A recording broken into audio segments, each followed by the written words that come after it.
Hello hello hello hello. नमस्कार दोस्तों, मैं संजय डावरा आप सभी विद्यार्थियों का हार्दिक स्वागत करता हूं डावरा क्लासेज के इस ऑनलाइन प्लेटफॉर्म पर। सभी विद्यार्थियों को नमस्कार। बिल्कुल भाई, आपका इंतजार खत्म है। थोड़ा सा 9:30 का टाइम दे रखा है, तो 9:30 से लेके 9:35 तक का इंतजार कर लिया करो, क्योंकि सिस्टम में हमने टाइम डाल रखा होता है 9:30 के। फिर इसको थोड़ा सा चालू करने में 2-3 मिनट का समय लगता है, इसलिए थोड़ा सा धैर्य रखा करो जीवन में 5 मिनट का। चलिए, क्लास स्टार्ट हो चुकी है, हम लाइव है आपके बीच में। आप सभी विद्यार्थी जल्दी से एक बार कमेंट कर लीजिए कि जैसा भी चल रहा है आपको चीजें कैसी लग रही है, चीजें समझ में आ रही है या नहीं आ रही है। चलो अब कर दीजिए कमेंट जल्दी से। हम पढ़ रहे थे पादप वर्गीकरण और जंतु वर्गीकरण की चीजें हम पढ़ रहे हैं। सबसे पहले आप मुझे बताइए एक बार कमेंट करके कि भाई जो चीजें हम पढ़ रहे हैं वो चीजें आपको समझ में आ रही है या नहीं आ रही है। दुनिया से अलग मेहनत की जा रही है, थोड़ा समय जरूर मैं ले रहा हूं। थोड़ा समय इसलिए लग रहा है कि चीजें मैं अपडेट कर रहा हूं। देखो, मैं झूठ नहीं बोलना, मेरे पास जो पहले मैटर था वो कम था। मतलब मैंने जो मैटर बना रखा था बहुत बेसिक, जो जनरल साइंस बोलते हैं ना इसको, वो बना रखा था। लेकिन अब जो मैटर हमने बनाया है ये रियलिटी में एकदम पूरा अपडेट करना पड़ रहा है। हर चीज को मैं वापस से हाथ से लिख रहा हूं और पूरा मैं ये कह रहा हूं कि एक ऐसा मैटर मैं आपके लिए तैयार कर रहा हूं, आपको किसी किताब के हाथ लगाने की जरूरत नहीं पड़ेगी। हां भैया, क्लास किसी दिन नहीं होने का रीजन आप समझा करो, आप शिक्षित हो मेरा भाई। ये सब चीजें टाइप होती है मेरे हाथ में, हर कोई चीज मेरे हाथ में नहीं होती है। बहुत सी बार मौसम खराब हो जाता है, कभी कोई इंटरनेट की प्रॉब्लम हो जाती है, नहीं लाइव हो पाती है। किसी दिन हो सकता है कोई टाइपिंग मैटर टाइप नहीं हुआ है, नहीं हो पाती है। लेकिन फिर भी हम कोशिश कर रहे हैं कि ज्यादा से ज्यादा आपकी क्लासें हो, रेगुलर हो और ज्यादा से। हां, अब इसमें इस वाले पोर्शन में हल्की सी प्रॉब्लम यह भी है कि आपका मैटर अपडेट हो रहा है ना। तो धैर्य रखो, सब कुछ बेहतर हो जाएगा और जो होगा अच्छा होगा, यह मेरी गारंटी है। चलिए, सबसे पहले दोस्तों हम टैक्सोनॉमी पढ़ रहे थे, मतलब पादप वर्ग की। और मेरे प्यारे प्यारे विद्यार्थियों, मैं सीधा ही आपको वहां ले चलता हूं। वापस सुनो, हम पढ़ रहे थे पंच जगत प्रणाली। क्लियर है? पंच जगत जो प्रणाली है वो आर एच वीटेकर ने दी थी। और आर एच वीटेकर ने पूरे जीव जंतुओं को 5 ग्रुप में बांट दिया था। भैया इनका नाम सीखो। Number 1 Monera, number 2 Protista, number 3 fungi, कवक बोलते हैं, नंबर 4 पे प्लांटी और नंबर 5 पे एनिमेलिया। भैया इनको याद करो, हाय हाय करने से काम नहीं चलेगा। मैंने बहुत सारे स्टूडेंट देखे हैं, चीजें याद नहीं रहती है। प्लीज आपसे मैं तो ये कहूंगा कि कोशिश करो कि चीजें आपको याद रहे। चीजें क्या रहे भैया? आपको याद रहे। तो इसलिए बहुत सारे स्टूडेंटों की आदत है कि सर ये भी हो, ये भी हो, ये भी हो। भैया सब कुछ हो, मैं मना थोड़ी कर रहा हूं, लेकिन मैं तो बस आपसे ये कहना चाह रहा हूं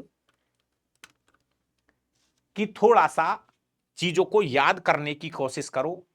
मेरे भाइयों, आप पर हम एक सामान्य इंसान है, चीजें याद कितनी रह रही है वो मैटर सबसे ज्यादा महत्वपूर्ण है। कम पढ़ो, कोई दिक्कत नहीं है, लेकिन डाबरा सर आपसे एक चीज बार बार कह रहा है कि चीजें याद कितनी रह रही है उस बात को नोटिस करो।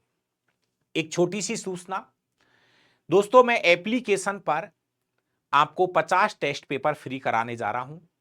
मैं बता दूंगा वो टेस्ट पेपर आपको कैसे देने हैं। 50 टेस्ट पेपर है, एकदम निशुल्क कराऊंगा। मिक्स टेस्ट पेपर होंगे, फिजिक्स के भी क्वेश्चन होंगे, केमिस्ट्री के भी क्वेश्चन होंगे, बायोलॉजी के भी क्वेश्चन होंगे।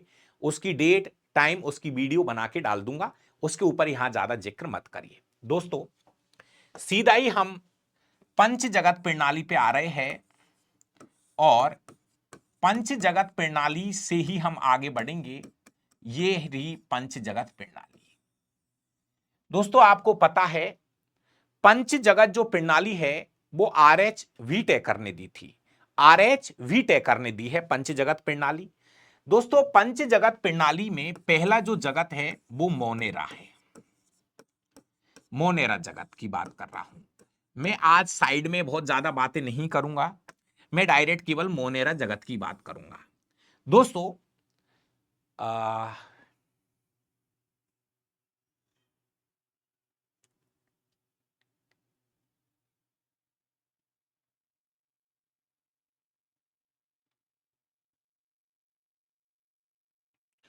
दोस्तों मोनेरा जगत के अंदर एक तो ये ध्यान रखना, मेनली एक कोष के जीव आते हैं, मोनेरा जगत में एक कोष के जीव आते हैं, और एक कोशिकीय होने के साथ साथ ये प्रोकैरियोटिक जीव होते हैं। ये शब्द बड़ा महत्वपूर्ण है, प्रोकैरियोटिक जीव होते हैं। इसमें मोनेरा जगत में किस किस को रखा है, हम किस किस का वर्णन कर रहे हैं मेरे भाइयों। हमने कल एक आद्य बैक्टीरिया के बारे में पढ़ा है, इसका दूसरा नाम था archaebacteria, archaebacteria. Lokesh Mali ji, आप थोड़ा सा दुनिया से आगे चलते हो, प्लीज मैं संघों के नाम भी लिखा दूंगा। अभी संघों पर मैं नहीं पहुंचा हूं, मैं ये भी लिखाऊंगा संघ कौन सा है, वर्ग कौन सा है, गण कौन सा है, कुल कौन सा है, वंश कौन सा है, जाति कौन सी है, इन सब चीजों को मैं लिखाऊंगा मेरा भाई। अभी उनका समय नहीं आया है, जैसे ही उनका समय आएगा मैं एक एक चीज के बारे में बताऊंगा, चाहे वो जगत है, चाहे वो संघ है, चाहे वो वर्ग है, चाहे वो कुल है, चाहे गण है, चाहे उपगण है, वंश जाति, सब कुछ के बारे में मैं लिखाऊंगा। लेकिन अभी से उसका वक्त नहीं आया मेरा भाई, अभी मैं थोड़ा पीछे चल रहा हूं, जैसे ही उनका वक्त आएगा मैं उसको लिखाऊंगा, थोड़ा सा धैर्य रखना पड़ेगा। अभी मैं पंच जगत प्रणाली पढ़ा रहा हूं, जैसे जैसे आगे आऊंगा इन सभी चीजों को आपके सामने रख दूंगा भाई, है ना। मोनेरा जगत के अंदर हमने कल आद्य बैक्टीरिया के बारे में पढ़ा था, ऐसे बैक्टीरिया जो बहुत पुराने समय से चलते आ रहे हैं, प्रकृति पर बहुत पुराने माने जाते हैं। ऐसे ऐसे बैक्टीरिया जो हाई टेम्परेचर पर भी निवास करते हैं, 100 डिग्री पर भी जिंदा है, -40 डिग्री पर भी जिंदा है, शरीरों में पाए जाते हैं, गाय भैंसों के अंदर पाए जाते हैं, और उनके अंदर मेथेन गैस बनाते हैं। तो इस तरह के जो है वो आपके आद्य बैक्टीरिया मैंने बोला था। ये एक तरह के आद्य बैक्टीरिया मतलब पुराने बैक्टीरिया जो जुगादियों से चलते आ रहे हैं। आज की क्लास में हम दूसरे प्रकार के जो बैक्टीरिया पढ़ेंगे, वो या तो उनको यू बैक्टीरिया बोल दो आप, यू बैक्टीरिया, या इनको सत्य जीवाणु बोल दो, सत्य जीवाणु, ठीक है। यू बैक्टीरिया बोल दो, सत्य जीवाणु बोल दो, या खाली जीवाणु बोल दो, खाली जीवाणु बोल दो, तीनों एक ही नाम है। आज हम उनके बारे में पढ़ेंगे जहां से क्वेश्चन आना है, 100% आना है। प्लीज बहुत डीपली पढ़ाऊंगा, जितना याद हो जाए उतना कर लेना। जीवाणु बैक्टीरिया फुल डीपली पढ़ाऊंगा, पूरा एनसीईआरटी 11वीं का पढ़ाऊंगा, जितना याद हो जाए उतना कर लेना, और जिसके बारे में मैं ये बोलूंगा कि ये याद करना है वो तो करना ही है। चलिए दोस्तों, सीधा ही मैं आपको बैक्टीरिया मतलब जीवाणुओं के ऊपर लेके चल रहा हूं। तो कल हमने आद्य बैक्टीरिया पढ़ लिए हैं, आज की क्लास में हम शुरू कर रहे हैं आपके सामने यू बैक्टीरिया। चलो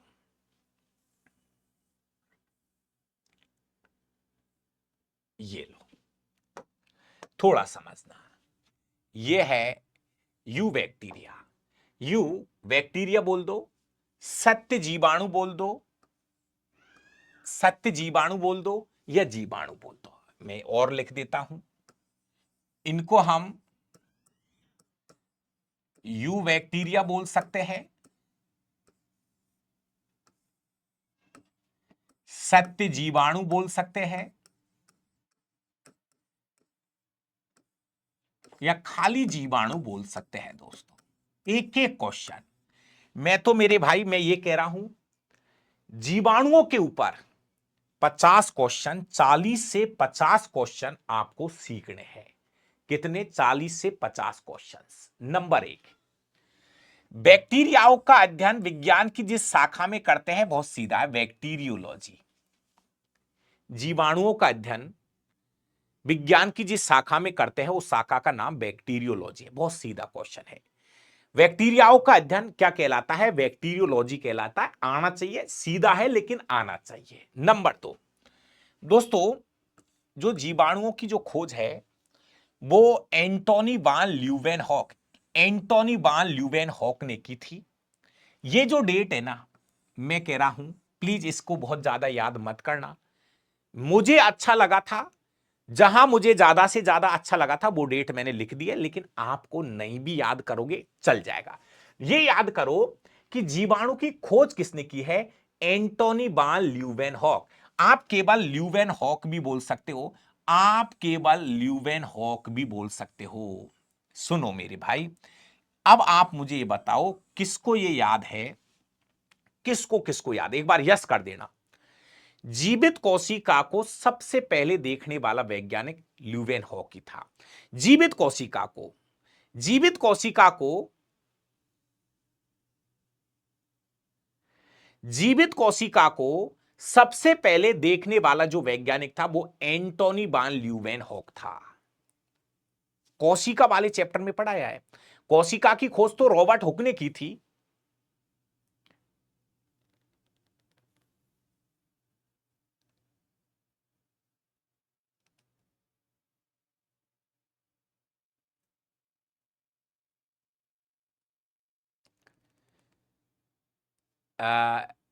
बुक में बायोलॉजी नहीं है,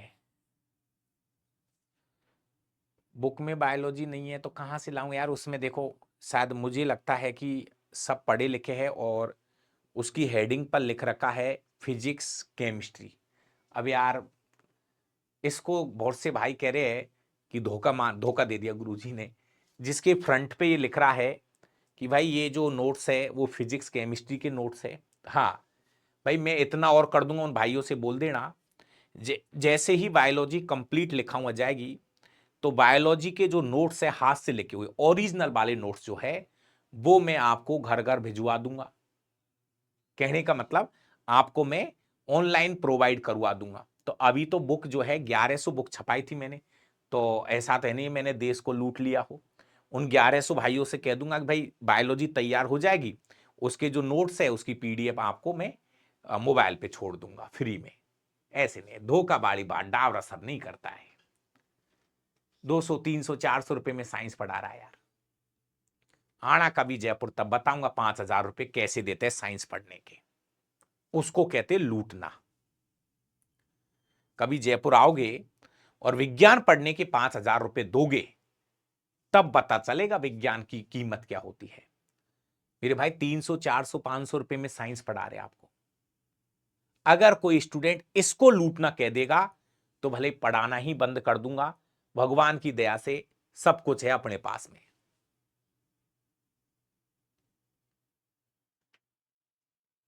अंकित भाई आज वापस भेजना मुझे वीडियो, क्या था आपका? यू बैक्टीरिया बोले बैक्टीरिया की खोज एंटोनी वान ल्यूवेनहॉक ने की थी। दोस्तों इन्होंने क्या किया था, पानी में जैसे अपना जो तालाब का जो पानी था उस पानी के अंदर बैक्टीरियाओं को देखा। लार का भी लिखा हुआ है, लार को देखा था इन्होंने सूक्ष्मदर्शी से।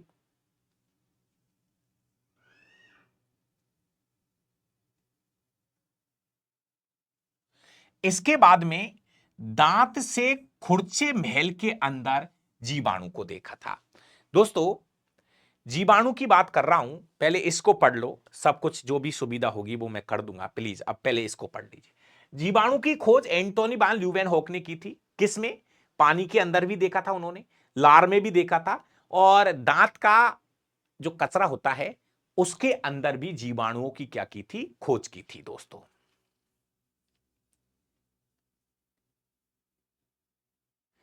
इसके बाद में आपसे पूछे कि जीवाणु नाम किसने दिया है, तो यह नाम एरेनबर्ग ने दिया था, जिसको कम लोगों को पता है, कम, बहुत कम लोगों को पता है। एरेनबर्ग। जीवाणु नाम किसने दिया है? तो ये नाम देने वाले जो वैज्ञानिक है ये एरेनबर्ग है। ये कक्षा 11वीं में ही है, छोटी मोटी किताबों में बिल्कुल नहीं है। एरेनबर्ग। जीवाणु नाम किसने दिया है? तो जीवाणु नाम देने जो वाले वैज्ञानिक थे वो एरेनबर्ग है, एरेनबर्ग। इसके बाद अगर कोई आपसे ऐसे पूछे जीवाणु विज्ञान का पिता कौन है, फादर ऑफ बैक्टीरियोलॉजी ल्यूवेन है। Please, father of bacteriology, father of bacteriology में किसका नाम आता है? वो ल्यूवेन हॉक का नाम आता है। बैक्टीरिया नाम किसने दिया है? एरेनबर्ग। कहीं धोखा नहीं हो जाए प्लीज, क्या कहना चाह रहा हूं, जीवाणु नाम किसने दिया है? एरेनबर्ग ने। बाकी का यहां लिखा है जीवाणु विज्ञान के पिता कौन है, तो इसका सही जवाब है ल्यूवेनहॉक, एंटोनी वान ल्यूवेनहॉक। इसके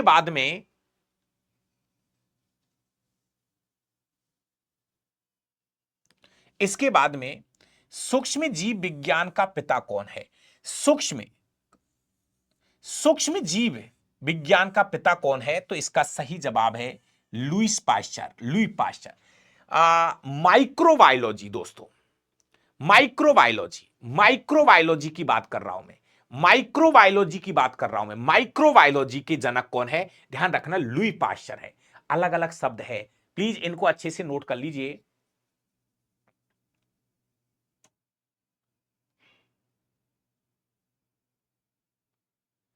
देखिए 4 क्वेश्चन मैंने लिखा है। जीवाणु नाम किसने दिया है? नंबर 1, 5 क्वेश्चन याद करो।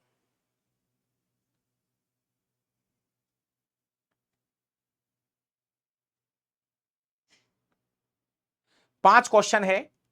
नंबर 1, बैक्टीरिया की खोज किसने की है? एंटोनी वान ल्यूवेनहॉक ने।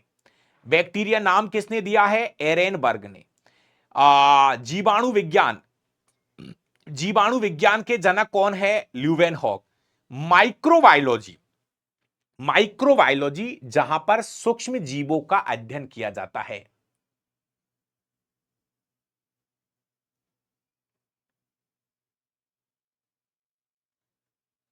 इसके बाद में माइक्रोबायोलॉजी, सूक्ष्म जीव विज्ञान के पिता कौन है, तो इसका सही जवाब हो गया लुई पाश्चर। एक शब्द आएगा फर्मेंटेशन, किण्वन की क्रिया।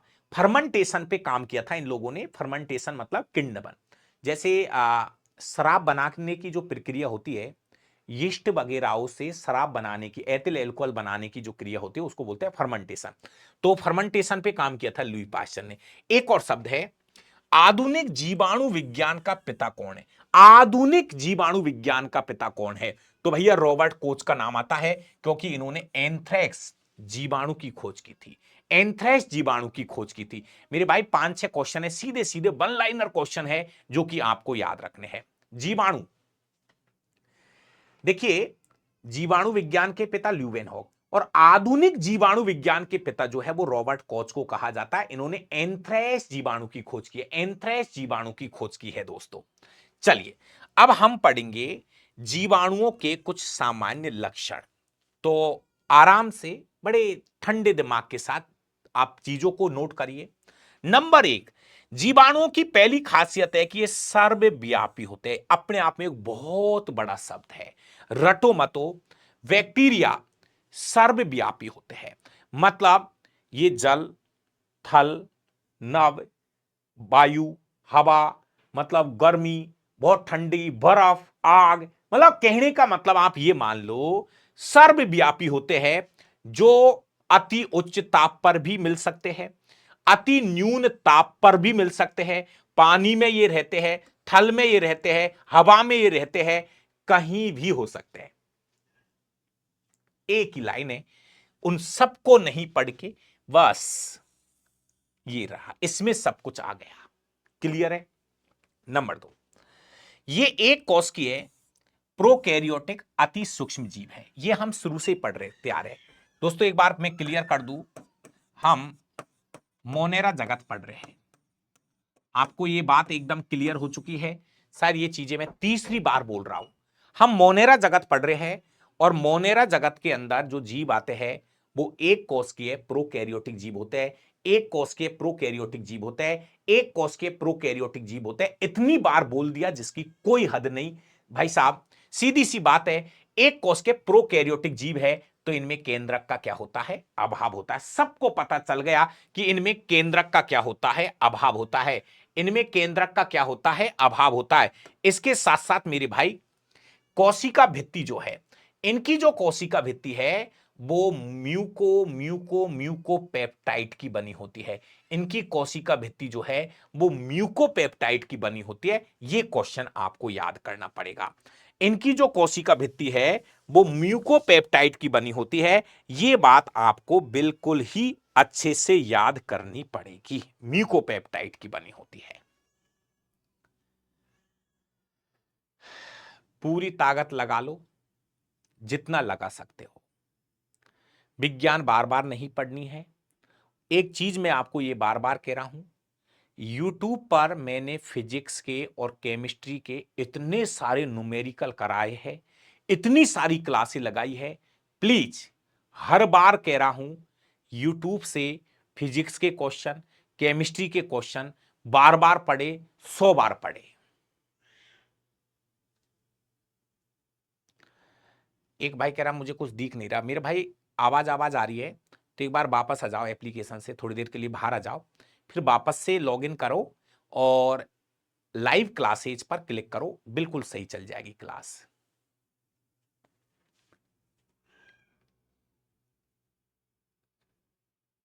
कवक कोशिका भित्ति क्या है? कवकों की कोशिका भित्ति मोनू भाई कवक पढ़ाऊंगा तब वैसे बता दूंगा।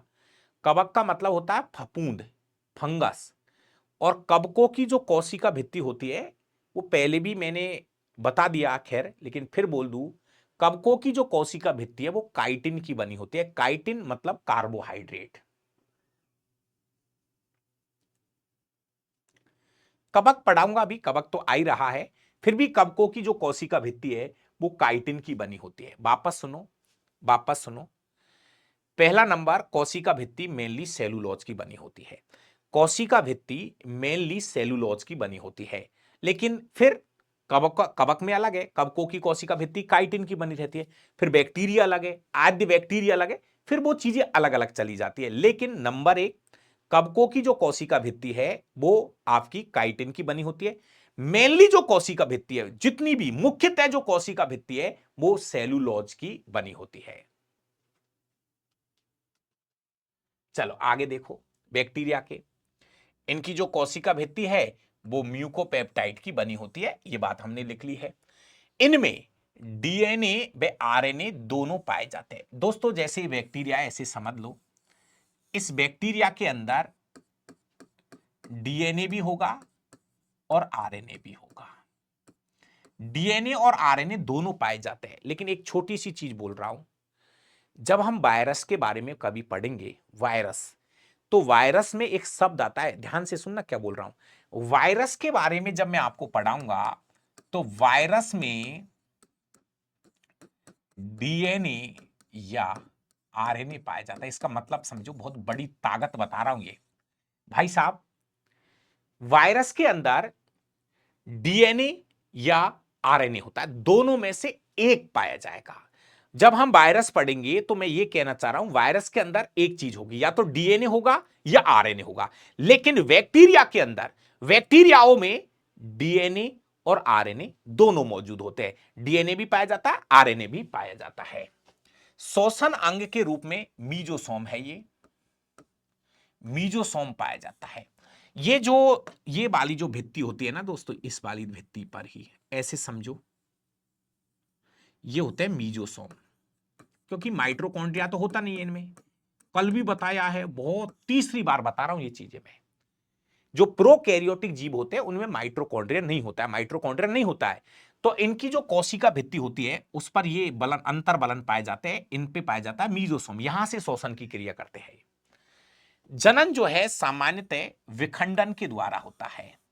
वैसे मैं आपको बता दूं, ये जो हमारे बैक्टीरिया होता है इनमें अलैंगिक जनन भी होता है। लैंगिक जनन के लिए एक विधि बताई थी, संयुग्मन, है ना।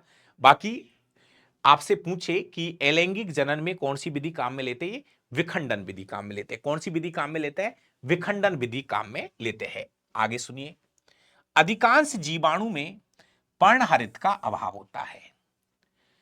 मेनली ऐसे समझो कि इनमें पर्णहरित नहीं पाया जाता, लेकिन किसी में पाया जाता है, किसी में होता है, वो अपवाद है।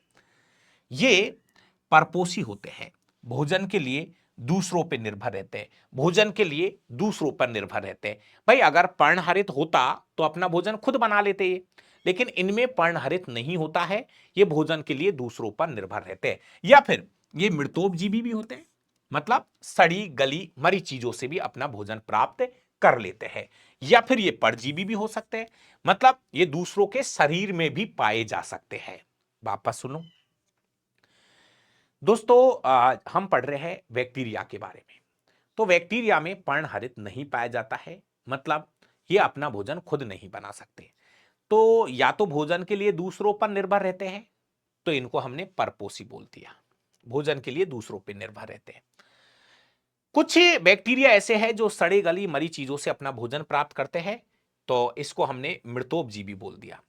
कुछ ऐसे बैक्टीरिया है जो दूसरे जीवों के शरीर में रह के अपना भोजन प्राप्त कर लेते हैं। दोस्तों आपने शायद सुन रखा होगा, जी भाई इस क्लास को आप बाद में भी देख सकते हो, आपने जो कोर्स ले रखा है ये क्लास आपके कोर्स में जाके जुड़ जाती है, जो माई लाइब्रेरी के अंदर रहता है। आपका माई लाइब्रेरी के अंदर आपका कोर्स होगा, उस माई लाइब्रेरी के अंदर जाकर ये वीडियो वहां जाके जुड़ जाती है ऑटोमेटिक ही, तो बाद में देख सकते हो, कभी भी देख सकते हो। दोस्तों आपने एक नाम सुना होगा, हमारी बड़ी आंत के अंदर एक बैक्टीरिया पाया जाता है, ई कोलाई।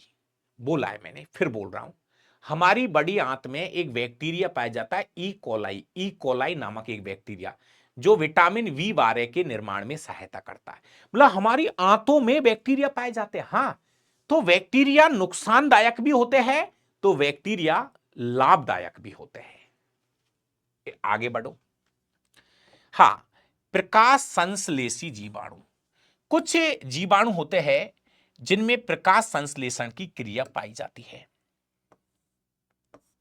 प्रकाश संश्लेषी जीवाणु मैंने नाम लिखे हैं, हो जाए याद तो कर लेना, नहीं हो तो कत्ते याद मत करो। क्रोमेशियम, क्लोरोबियम और क्लोरोबैक्टीरियम। देखो मैं क्या कह रहा हूं, ये आपके लेवल से कत्ते आउट है, हो जाए तो करना, नहीं तो मत करना। कुछ बैक्टीरिया जो प्रकाश संश्लेषण की क्रिया करते हैं, क्रोमेशियम, क्लोरोबियम और क्लोरोबैक्टीरियम। देखो सबके आगे क्लोरो नाम आ रहा है, क्लोरो क्लोरो क्लोरो क्लोरो। क्रोमोशियम ये बैक्टीरियाओं के नाम है, ये बैक्टीरियाओं के नाम है। ये वो बैक्टीरिया है जिनमें प्रकाश संश्लेषण की क्रिया होती है, प्रकाश संश्लेषण की क्रिया होती है प्रकाश संश्लेषण की क्रिया होती है इनमें, इनको बोलता है प्रकाश संश्लेषी जीवाणु। देखो नाम में लग रहा है, अरे प्रकाश संश्लेषण का मतलब है जिनमें क्लोरोफिल पाया जाता है, क्लोरोफिल क्लोरोफिल पर्णहरित पर्णहरित पाया जाता है। तो देखो नाम में आगे क्लोरो, नाम में आगे देखो क्लोरो, क्लोरोबैक्टीरियम, क्लोरोवियम, क्रोमेक्सियम, क्रोमेशियम। तो ये वो बैक्टीरिया है जिनमें प्रकाश संश्लेषण की क्रिया होती है। किसी से पूछोगे जिंदगी में जवाब नहीं दे पाएंगे, आप ऐसे पूछ लेना कि भाई नंबर 1, बैक्टीरियाओं में प्रकाश संश्लेषण की क्रिया नहीं होती है, लेकिन कुछ अपवाद है, कुछ अपवाद है, कुछ बैक्टीरिया है जिनमें प्रकाश संश्लेषण की क्रिया होती है। वो उदाहरण है ये। नंबर 2, रसायन संश्लेषी जीवाणु। कुछ ऐसे बैक्टीरिया होते हैं जो रासायनिक पदार्थों से अपना भोजन तैयार करते हैं। उनमें है सल्फर गंधक जीवाणु और एक है लोहो जीवाणु। हां भाई, कुछ ऐसे बैक्टीरिया होते हैं जो मेरे प्यारे प्यारे विद्यार्थियों रासायनिक पदार्थों से अपना भोजन तैयार करते हैं। इनमें एक है गंधक बोले तो सल्फर जीवाणु और एक है लोहो जीवाणु, एक सल्फर जीवाणु एक लोहो जीवाणु। ठीक है, इसके बाद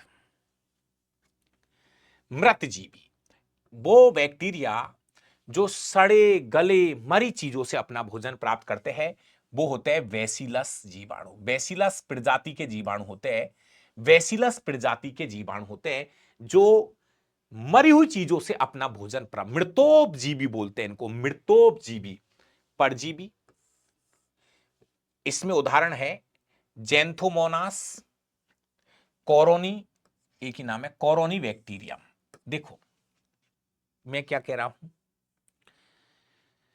जब 100 चीजें पढ़ेंगे तो उनमें से 20 चीजें तो अच्छी याद रहेगी आपको। भाई अभी तो हमने ये पढ़ लिया कि बैक्टीरियाओं में प्रकाश संश्लेषण नहीं होता है, लेकिन कुछ बैक्टीरिया है जिनमें प्रकाश संश्लेषी जीवाणु कहलाते हैं। दूसरे है रसायन संश्लेषी जीवाणु। कुछ जीवाणु है मृतोपजीवी, कुछ जीवाणु है परजीवी। परजीवी का मतलब वे जीवाणु जो दूसरों के शरीर में रह के अपना भोजन प्राप्त करते हैं। उनमें दो नाम मैंने लिखे हैं, जेंथोमोनास और Corynebacterium. Corynebacterium, Corynebacterium. एक होते हैं सहजीवी जीवाणु, राइजोबियम, बहुत इंपॉर्टेंट है।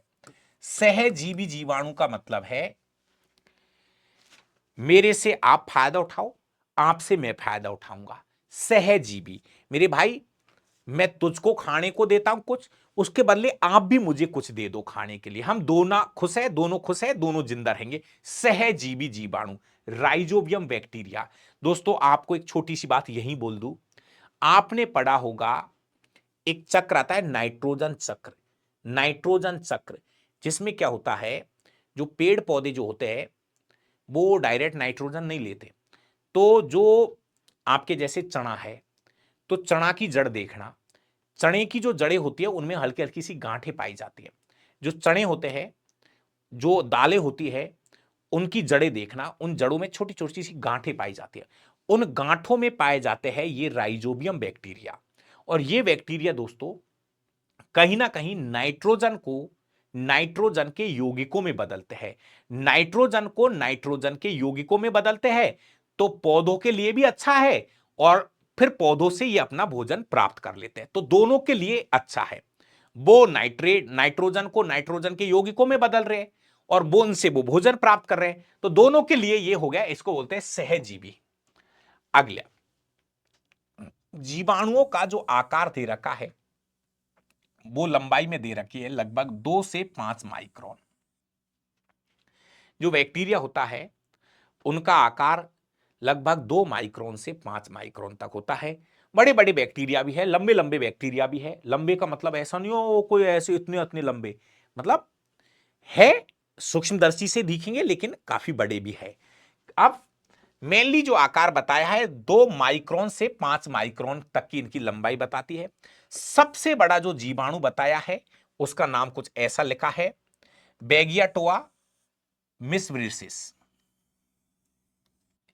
सबसे बड़ा जीवाणु, लंबाई की बात हो रही है दोस्तों, लंबाई में यह है वेगियाटोआ, वेगियाटोआ, वेगियाटोआ, वेगियाटोआ मीराविलिस, मीराविलिस। यह है मीरा, मीरा विलिस, मीरा विलिस, विलिस, मीरा विलिस, वेगियाटोआ वीरा विलिस। दोस्तों इसकी लंबाई लगभग 80 माइक्रोमीटर तक बताई गई है। भाई आप तो कर लेना भैया, आपसे कोई पूछे कि लंबाई की बात हो रही है, लंबाई में सबसे बड़ा बैक्टीरिया कौन सा है, वेगियाटोआ, वेगियाटोआ मीराबिलिस, वेगियाटोआ मीराबिलिस। याद करना मेरा भाई। एक सबसे इंपॉर्टेंट, कितनी बार ये परीक्षा में आ चुका है, कोमा, कोमा, कोमा, कोमा के जैसी आकृति वाला जीवाणु। दोस्तों ये है विब्रियो कोलेरा। ऐसा ऐसा हिंदी में जो कोमा होता है ना मेरे भाई, सुनो ये क्वेश्चन कितनी बार आ चुका है, प्लीज इंपॉर्टेंट है, मोस्ट है, सबसे ज्यादा मोस्ट है। कौन सा बैक्टीरिया है जिसकी जो बनावट है वो हिंदी के कोमे के जैसी होती है, हिंदी में जो कोमा लगाते हैं ना अपन ऐसे, उसके जैसी होती है, विब्रियो कोलेरा। ये बैक्टीरिया का नाम है। और ये हैजा, इसकी वजह से कौन सा रोग होता है, हैजा रोग होता है भाई साहब, विब्रियो कोलेरा। जिन्होंने रोग पढ़े होंगे ना उनको पता होगा विब्रियो कोलेरा। विब्रियो कोलेरा वो बैक्टीरिया है जिसकी वजह से हैजा, हैजा फैलता है, हैजा रोग होता है दोस्तों। क्लियर है। जीवाणुओं में जनन की मैंने आपको बताया है, इनमें कायिक जनन हो सकता है विखंडन और मुकुलन विधि के द्वारा। इनमें अलैंगिक जनन हो सकता है अंतः बीजाणुओं के द्वारा, ये मोस्ट है, ये मोस्ट है। इनमें लैंगिक जनन भी होता है संयुग्मन विधि के द्वारा। मेरे भाई मैंने बहुत अच्छे से पढ़ा रहा हूं, मतलब अब कोई कहेगा इससे भी ज्यादा पढ़ा दो, है इससे भी ज्यादा है किताबों के अंदर, मैं मना नहीं करूंगा, लेकिन मेरा भाई इसका आधा याद रख लेना, काम चल जाएगा आपका। और लोगों की किताबें देख लेना, कितने लोग पढ़ रहे हैं और कितने लोग पढ़ा रहे हैं। डाबरा सर को अब समय जरूर लग रहा है, लेकिन इतना जरूर है कि आपको इससे ज्यादा नहीं पढ़ना। अब मैंने मेरी पूरी ताकत लगा रखी है, जितना नया मैटर मैं दे सकता हूं वो मैं कोशिश कर रहा हूं। बाकी आप अपनी मेहनत में कमी मत छोड़िए। फिजिक्स केमिस्ट्री ढंग से पढ़ लो, लाइव तो पढ़ा दूंगा। आईफोन के अंदर कहा था मेरे पास, आज हो सकता है आपका एक मैसेज आया था, तो आईफोन का लिंक मैं भेजूंगा, आप वापस से आज मैसेज करना, है मेरे पास आईफोन के लिए लिंक है, तो आपको आईफोन का लिंक मैं भेज दूंगा। बिल्कुल भाई साहब, है ना, कहा था मेरा फोन, आपने बात हुई थी, मेरे से नहीं हुई है, लेकिन फोन उठाया था आपका, तो उनको जानकारी नहीं थी, तो मैंने उनको बोल दिया आईफोन का लिंक है, मैं आपको भेज दूंगा जरूर, क्योंकि सर ने लाइव क्लास में बोला है आईफोन में चलाना है, उसका लिंक दे दूंगा आज आपको। ये जो चीज है ना, ये है सबसे खतरनाक चीज, जिसको शायद कोई नहीं पढ़ाता है, लेकिन मैं ये कह रहा हूं, जो भी अच्छी तैयारी कर रहा होगा, अच्छे लेवल की तैयारी कर रहा होगा, वो इस टॉपिक को पढ़ के जाएगा। नहीं पढ़ोगे भारी नुकसान होगा। मैं तो कहूं जीवाणुओं में सबसे इंपॉर्टेंट चीज यही है, जीवाणुओं का आर्थिक महत्व। क्या ये बैक्टीरिया दैनिक जीवन में उपयोगी है, इनका क्या क्या उपयोग है, और इनके नुकसान भी आपको पढ़ाऊंगा। ये टॉपिक तो भाई सबको बोल देना, जो भी आपके मिलने वाले हैं, आपको पढ़ के निकलना है। इसमें और भी चीजें हैं, बहुत महत्वपूर्ण बड़ी चीजें हैं, लेकिन पहले इतना सा सीखो। कुछ छोटे छोटे क्वेश्चन अगर रह जाएंगे तो क्वेश्चन के माध्यम से भी मैं करा दूंगा, लेकिन इतना पढ़ लो, इतना भी बहुत है। नंबर 1, जीवाणुओं के आर्थिक महत्व, इकोनॉमिक इंपोर्टेंसी ऑफ बैक्टीरिया, कहीं भी दे लेना इससे, तो नंबर 1 मैटर चल रहा है। लाभदायक गतिविधियां, जीवाणु अत्यंत महत्वपूर्ण जीव है, ये वातावरण के नाइट्रोजन का यौगीकरण करके मृदा की उर्वरकता को बढ़ाते हैं, डेयरी उद्योग में दही बनाने के काम में आते हैं, अनेक एंटीबायोटिक दवा बनाई जाती है, जीवाणुओं के द्वारा मनुष्य को पहुंचाने वाले लाभ निम्न निम्न है। समझो समझो समझो समझो, ओवरऑल क्या बात हो रही है गुरुजी, बैक्टीरियाओं का दैनिक जीवन में उपयोग क्या है, बैक्टीरियाओं का दैनिक जीवन में उपयोग पढ़ रहे मेरे भाई। हमारा ये बैक्टीरियाओं के कुछ लाभ है क्या, या केवल रोग ही फैलाते हैं? रोग बताए थे ना, कितने सारे रोग पढ़ाए हैं बैक्टीरिया से होने वाले, जैसे टीबी, टाइफाइड, टिटनेस, हैजा, कितने सारे रोग पढ़ाए थे बैक्टीरिया के। रोग तो ये फैलाते ही है, लेकिन ये लाभदायक भी है। क्या क्या लाभ है इनका? नंबर 1, सबसे अच्छा उपयोग है नाइट्रोजन स्थिरीकरण में, बहुत अच्छी बात है, ये वाली बात को अच्छे से पढ़ लेना। पहला उपयोग, ये जो बैक्टीरिया है, ये नाइट्रोजन फिक्सेशन के लिए महत्वपूर्ण होते हुए, क्या है ये नाइट्रोजन फिक्सेशन, समझो समझो इसको समझो मेरे भाई। कुछ सिलेबसों में ये अलग से दे रखा है नाइट्रोजन स्थिरीकरण क्या है, तो इसका मतलब ये है, मेरी बात को समझो। वायुमंडल में 78% नाइट्रोजन है,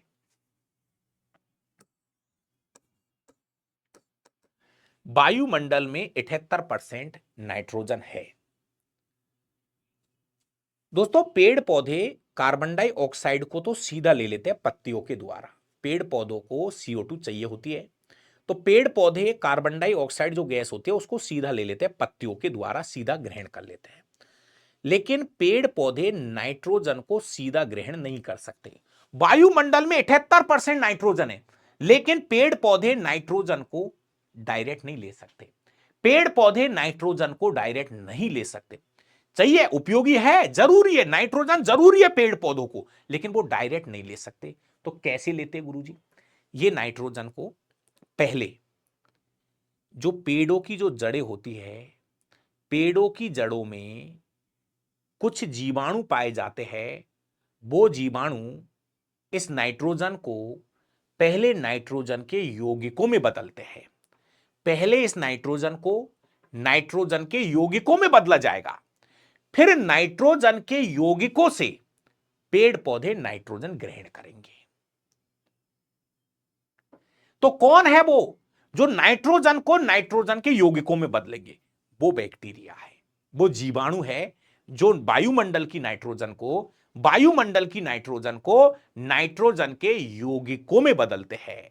वायुमंडल की नाइट्रोजन को नाइट्रोजन के यौगिकों में बदलने का काम बैक्टीरिया करते हैं, और ये बैक्टीरिया पौधों की जड़ों में पाए जाते हैं। ये बैक्टीरिया पौधों की जड़ों में पाए जाते हैं।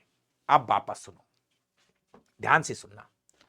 कुछ जीवाणु वायुमंडलीय नाइट्रोजन को नाइट्रोजन के यौगिकों में बदलकर पौधों को उपलब्ध कराते हैं। बहुत अच्छी भाषा लिखी है, जिससे भूमि की उर्वरक शक्ति बढ़ जाती है। यह बैक्टीरिया है एजेटोबैक्टर, भैया मोस्ट है। यह बैक्टीरिया है क्लोस्ट्रीडियम, यह बैक्टीरिया है राइजोबियम, यह बैक्टीरिया है लेग्यूमिनोसेरम। ये चार नाम दे रखे हैं, ये चार नाम दे रखे हैं मेरे भाई। ये वो बैक्टीरिया है जो पेड़ों की जड़ों में पाए जाते हैं। बार बार सुनो, कुछ अच्छा लग रहा हो तो यस का मैसेज डाल दिया करो कि गुरुजी मैटर में दम है। बिल्कुल भाई साहब, जो हम कोका कोला वगैरह पीते हैं उनमें CO2 गैस होती है, बिल्कुल होती है। इस मैटर को समझने की कोशिश करो। यह है दमदार मैटर। इसको क्या कहा जाता है? दमदार मैटर कहा जाता है इसको। ये चार नाम है भाई, एजेटोबैक्टर, क्लोस्ट्रीडियम, राइजोबियम का नाम आ ही चुका है, पहले ऊपर भी आया था थोड़ी देर पहले, और लेग्यूमिनोसेरम। ये चार हमारे, राइजोबियम ये एक ही नाम है, राइजोबियम, लेग्यूमिनोसेरम ये तीन ही नाम है, तीन नाम ही है, ये एक ही नाम है, राइजोबियम लेग्यूमिनोसेरम।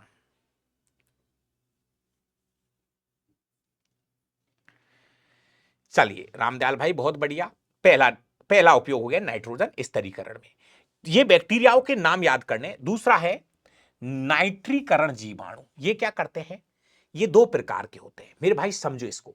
ये नाइट्रीकरण जीवाणु, नाइट्रीकरण जीवाणु किसको बोलते हैं गुरुजी? ये दो प्रकार के होते हैं। एक तो वो है जो अमोनिया को नाइट्राइट में बदलते हैं। अमोनिया को सबसे पहले किस में बदलते हैं? नाइट्राइट में बदलते हैं। और एक होता है जो नाइट्राइट को नाइट्रेट में बदलते हैं। बड़ी काम की चीज चल रही है, सुनो। नंबर एक, नाइट्रोजन स्थिरीकरण में कौन से बैक्टीरिया भाग लेते हैं? तीन नाम मैंने वहां लिख दिए हैं।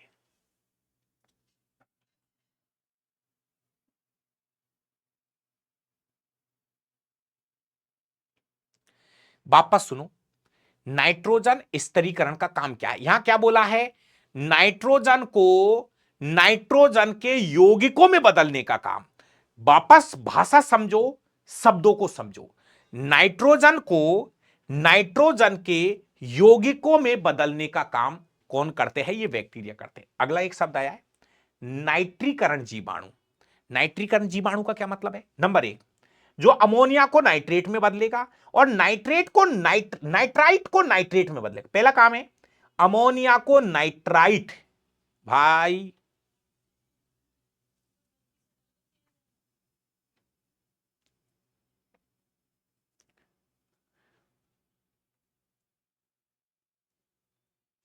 देखिए, अमोनिया को नाइट्राइट, भैया इनका शब्द सुनना, यह है नाइट्राइट NO2, और एक है नाइट्राइट, नाइट्राइट को नाइट्रेट NO3। NO2 अलग है, NO3 अलग है। NO2 को बोलते हैं नाइट्राइट और NO3 को बोलते हैं नाइट्रेट।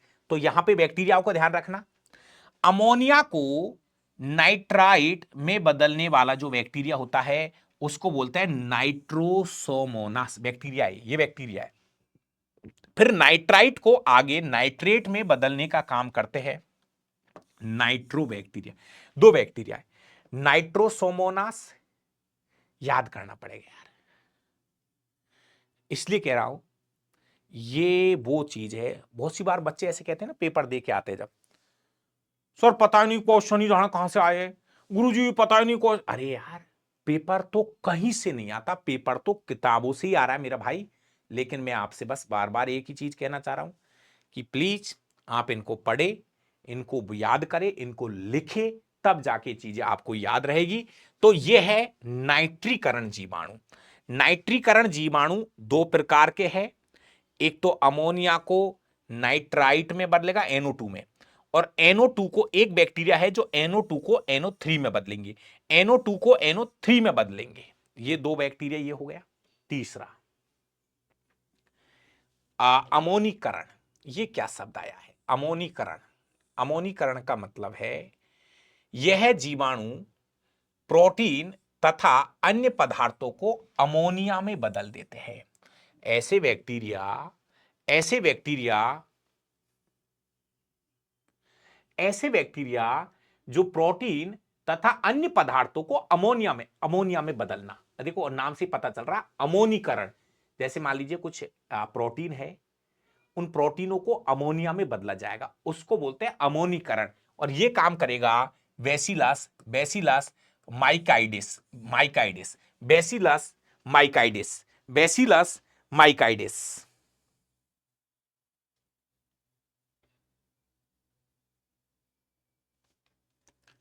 ज्यादा नहीं, ये ज्यादा हो जाएगा, है ना, इसको आप छोड़ भी सकते हो, चल जाएगा। बेसिलस, ये सब बेसिलस है, बेसिलस रेमोसस, बेसिलस बुल्गेरियस। ये बैक्टीरिया क्या कर रहे हैं, ये क्या कर रहे हैं, नहीं ये वाली चीज भली मत याद हो, काम चल जाएगा। मतलब प्रोटीन से अमोनिया बनाना, प्रोटीन को अमोनिया में बदलना, प्रोटीन को अमोनिया में बदलने का काम ये बैक्टीरिया करते हैं।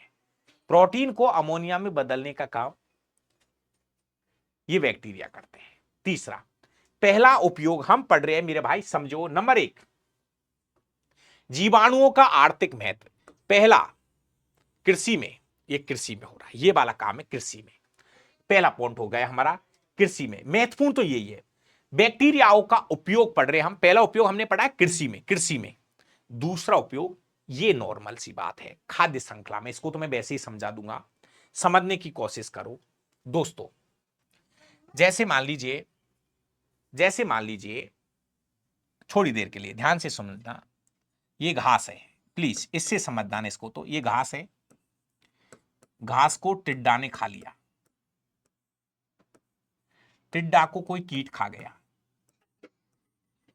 कीट को मान लीजिए कोई दूसरा कीट खा गया, कीट को कोई बड़ा कीट खा गया। और जैसे कीट हो गया, घास है, घास को टिड्डा ने खा लिया, टिड्डा को कीट खा गए, कीट को कोई बड़ा कीट खा गया, है ना। बड़ा कीट में जैसे आप किसका नाम दे सकते हो, जैसे भाई घास है, घास को तो टिड्डा खा लेगा, टिड्डा को आपके कीट ने खा लिया, और इन कीटों को आगे मान लीजिए कोई दूसरा बड़ा कीट खा गया है। जैसे थोड़ी देर बाज लिख दो, कोई दिक्कत नहीं है, बाज। लास्ट में बाज भी तो मरेगा यार, ये बाज को भी मरना पड़ेगा, एक वक्त आएगा जब इस बाज को भी मरना पड़ेगा। अब सुनो मेरी बात, जब ये बाज मर जाएगा तो इस बाज को मिट्टी में मिलाने का काम, दुनिया की ऐसी कोई चीज ही नहीं है जो फाइनली मिट्टी में नहीं मिले। चाहे कोई भी बड़ा से बड़ा जीव हो, चाहे कोई भी छोटा से छोटा जीव हो, उसका लास्ट है काम मिट्टी में मिलना। तो देख, घास को टिड्डा ने खाया, टिड्डा को कीट ने खाया, कीट को बाज ने खा लिया, बाज को भी मरना पड़ेगा, लेकिन मरने के बाद इसको मिट्टी में मिलाने का काम बैक्टीरिया ही करते हैं। ये बैक्टीरिया क्या करते हैं, उससे फाइनली उस मरी हुई चीज को किस में मिला देते हैं, मिट्टी में मिला देते हैं। तो इनको बोलते हैं खाद्य श्रृंखला में कुछ जीवाणु मृत जीव जंतु एवं पेड़ पौधों को जटिल कार्बनिक पदार्थों को सरल अकार्बनिक पदार्थों में, देखो देखो देखो, जटिल कार्बनिक पदार्थों को, जैसे बाज है, ये ऐसे समझो, ये है, इसमें है जटिल कार्बनिक पदार्थ, और ये क्या करेंगे, इसको सरल अकार्बनिक पदार्थों में बदलने का कार्य करते हैं। इससे मृदा में पोषक तत्वों का संचय होता है, पौधे इन सरल अकार्बनिक तत्वों को वापस से अवशोषित कर लेते हैं। इसको हमने बोला था क्या नाम दे रहे इसको, आपने एक टॉपिक पढ़ते होंगे, पारिस्थितिकी एवं पारिस्थितिकी तंत्र, नहीं पढ़ा होगा तो पढ़ा देंगे। इसमें क्या होता है,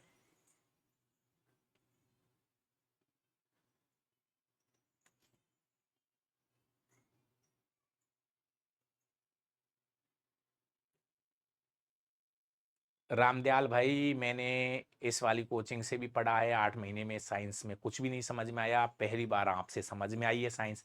थैंक यू भाई।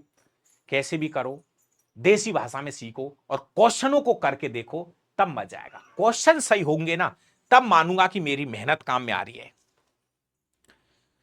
है ना। चलो, यह है खाद्य श्रृंखला में इनका उपयोग हो गया। इसके बाद दूसरा उपयोग हो गया बैक्टीरियाओं का उपयोग।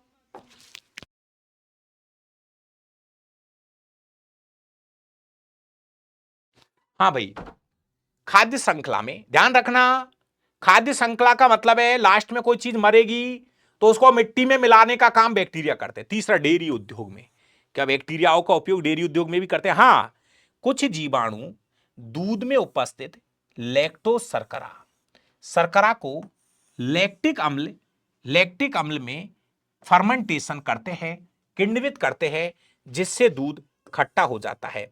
इसको दूध को लैक्टोज जो शर्करा है उसको लैक्टिक अम्ल में किण्वित करते हैं, दूध को खट्टा हो जाता है। इसमें कौन कौन से भाग लेते हैं बैक्टीरिया? स्ट्रेप्टोकोकस लैक्टिस काम का है, आया हुआ क्वेश्चन है, और लैक्टोबैसिलस कैसियाई कैसियाई और लैक्टोबैसिलस एसिडोफिल्स। अब देखो, आप कहीं पढ़े, आपने हमने क्या पढ़ा, एक लाइन पढ़ते हैं कि भाई दूध को दही में बदलने का काम कौन करते हैं? हम पढ़ते हैं लैक्टोबैसिलस नामक जीवाणु। ये ठीक है, अच्छी बात है, एक नाम आपको याद होना भी चाहिए। दूध को दही में बदलने का काम लैक्टोबैसिलस नामक जीवाणु करते हैं। मैं भी नहीं कर रहा, मना नहीं कर रहा, लैक्टोबैसिलस जीवाणु का नाम याद करो, लेकिन इसमें यहां पर यह नाम भी याद कर लेना, Streptococcus lactis. Streptococcus lactis Streptococcus lactis और लैक्टोबैसिलस कैसियाई, पूरे नाम है इनके, आधे अधूरे नहीं, ये इनके पूरे नाम है। हम तो इतना सा पढ़ते हैं, गुरुजी दूध को दही में बदलने का काम कौन करता है? लैक्टोबैसिलस नामक जीवाणु। लैक्टोबैसिलस नामक जीवाणु, अच्छी बात है, याद रहना चाहिए वो, लेकिन ये इसकी पूरी भाषा है। चौथा उपयोग है उद्योग धंधों में। मेरे प्यारे विद्यार्थियों, कहीं उद्योगों में महत्वपूर्ण पदार्थों के निर्माण में जीवाणु अत्यंत महत्वपूर्ण उपयोगी साबित होता है, जैसे सिरका सिरका एवं एल्कोहल के निर्माण में। दोस्तों आपको मैं बता दूं, शराब बनाने में भी इनका उपयोग होता है, चमड़े उद्योग में, तंबाकू उद्योग में, चाय उद्योगों में, एंटीबायोटिक दवा के निर्माण में जीवाणुओं की महत्वपूर्ण भूमिका रहती है। ये शॉर्ट में एक लाइन लिख दिया, कंप्लीट बुक आ रही है, जल्दी बता दूंगा, इसको छोड़ दो। मतलब कहने का मतलब मेरा, इसको समझ जाने का ये महत्व है कि बैक्टीरियाओं का ये नहीं है कि नुकसान ही नुकसान पहुंचा रहे, मेरे भाई बैक्टीरियाओं का उपयोग भी है दैनिक जीवन में।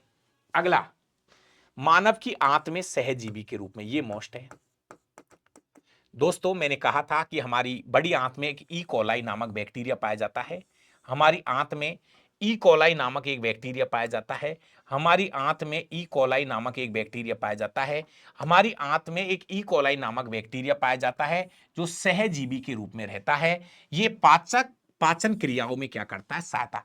अगर मैं सीधी भाषा में बोलूं तो विटामिन बी12 के निर्माण में सहायक।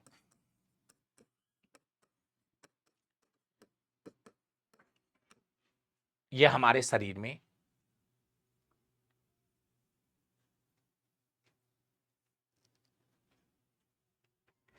चलिए अगला दोस्तों, कुछ जानवरों के आहार नाल के अंदर भी ये बैक्टीरिया पाए जाते हैं।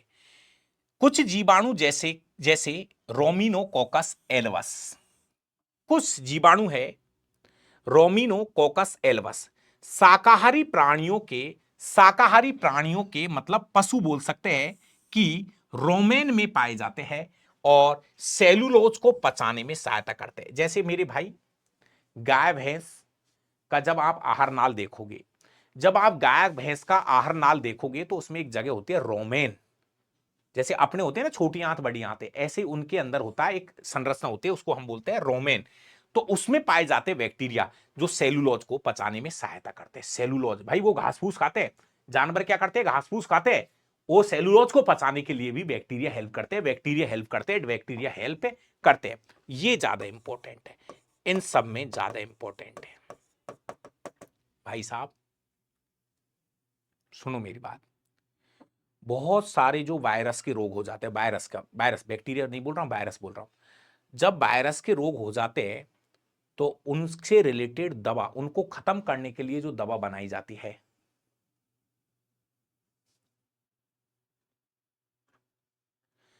फिजिक्स के न्यूमेरिकल कराना भी एप्लीकेशन पे अलग से सिखा दूंगा, धैर्य रखो। फिजिक्स के न्यूमेरिकल कैसे किए जाते हैं वो करना भी एप्लीकेशन पे सिखा दूंगा।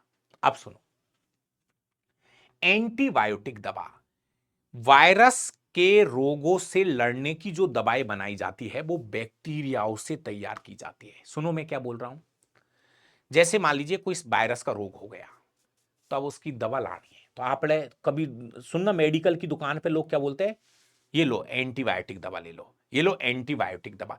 तो एंटीबायोटिक दवा वायरस से बचाने की दवा है, वायरस से लड़ने की दवा है, और इनको बैक्टीरियाओं से तैयार किया जाता है। बैक्टीरियाओं से तैयार किया जाता है एंटीबायोटिक दवाओं को, बैक्टीरियाओं से तैयार किया जाता है, बैक्टीरियाओं से तैयार किया जाता है।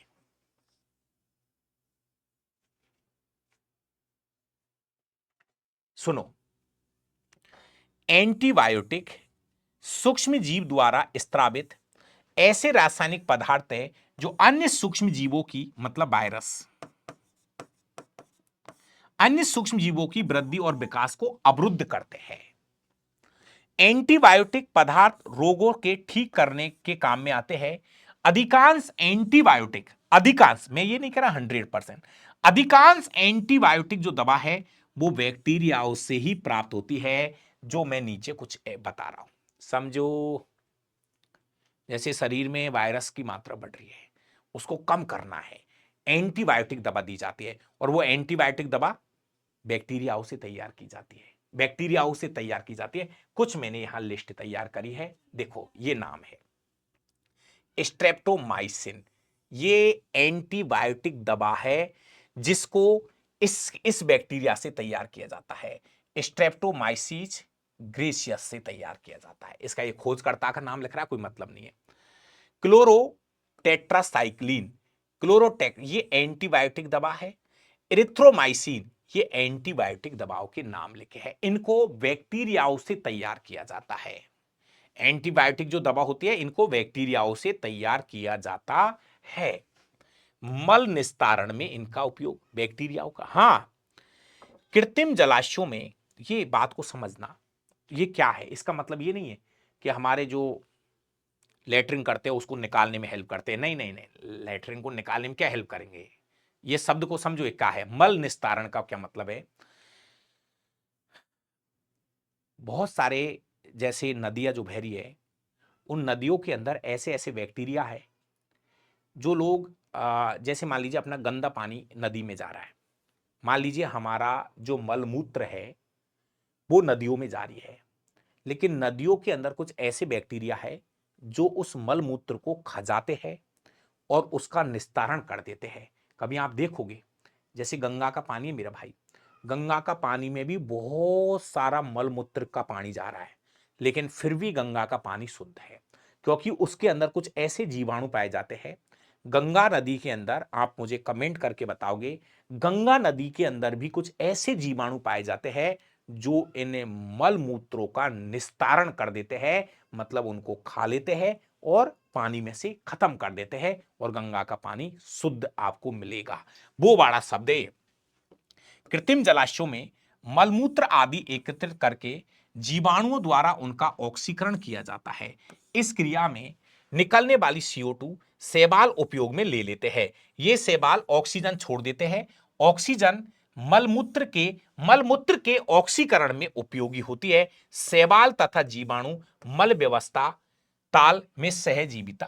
कहने का मतलब दो चीज, किसी तालाब के अंदर, किसी नदी में, किसी झरने में, जैसे बैक्टीरिया और शैवाल दो चीजों का एक कॉम्बिनेशन है। बैक्टीरिया और शैवाल दो चीजों का एक ऐसा कॉम्बिनेशन है जो पानी में से मल मूत्र का निस्तारण करने में हेल्प करते हैं।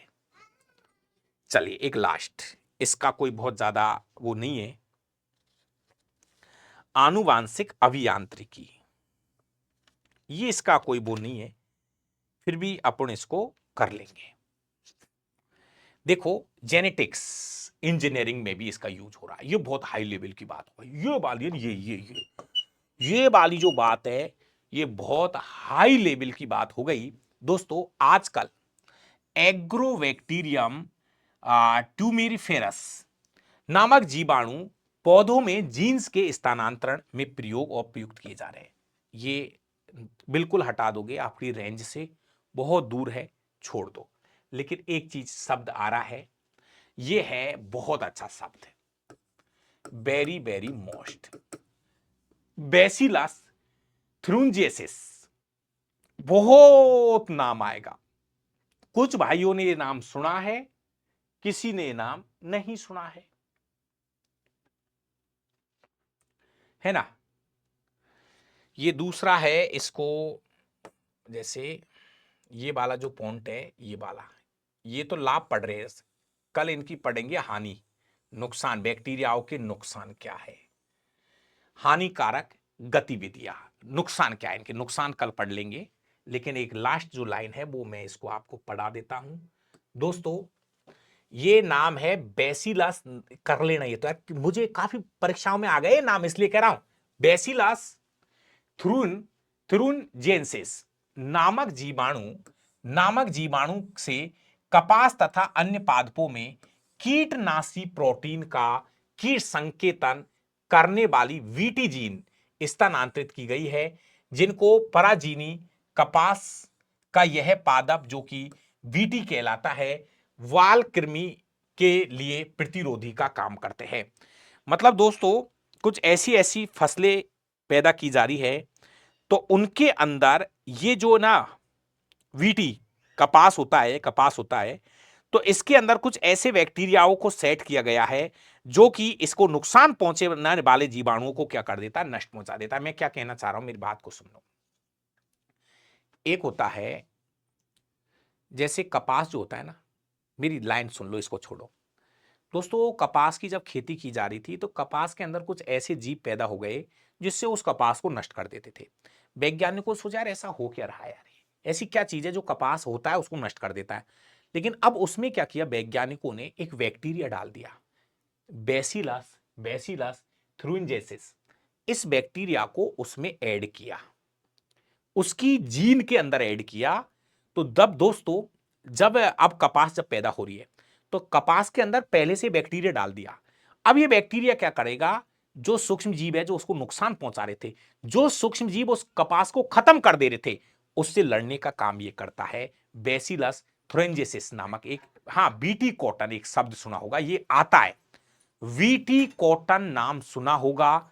उसमें ये बैक्टीरिया जीन के साथ ही सेट कर दिया जाता है ताकि वो जो हानिकारक जो सूक्ष्म जीव है उनकी वृद्धि को रोक देता है।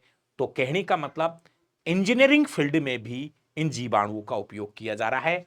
कल पढ़ लेंगे बाकी का, आज के लिए इतना ही दोस्तों। ये थोड़ा समय ले रही है चीजें, क्यों, क्योंकि ये चीजें कुछ अलग है। और मेरा भाई मैं ये नहीं कह रहा कि मेरे द्वारा पढ़ाई गई हर चीज तुमको याद रह जाए, लेकिन मेरे भाई मैं आपको ये चीज बार बार कह रहा हूं, मैं जिस चीज के लिए कह रहा हूं कि भाई इसको तो कर ही लेना, उसको तो कर ही लेना। जैसे आज हमने बैक्टीरिया के बारे में पढ़ा है, ज्यादा नहीं बचा इसमें, लेकिन मैं तो ये कह रहा हूं कि बैक्टीरिया से रिलेटेड 20 अच्छी लाइन छांट लेना, 25 अच्छी लाइन छांट लेना और आपका काम चल जाएगा।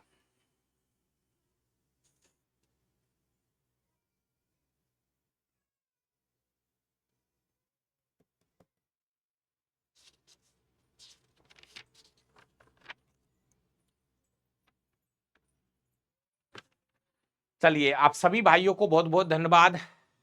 अभी लिंक भेज देना आईफोन वाले भाई। थैंक यू, आप सभी भाइयों को बहुत बहुत धन्यवाद।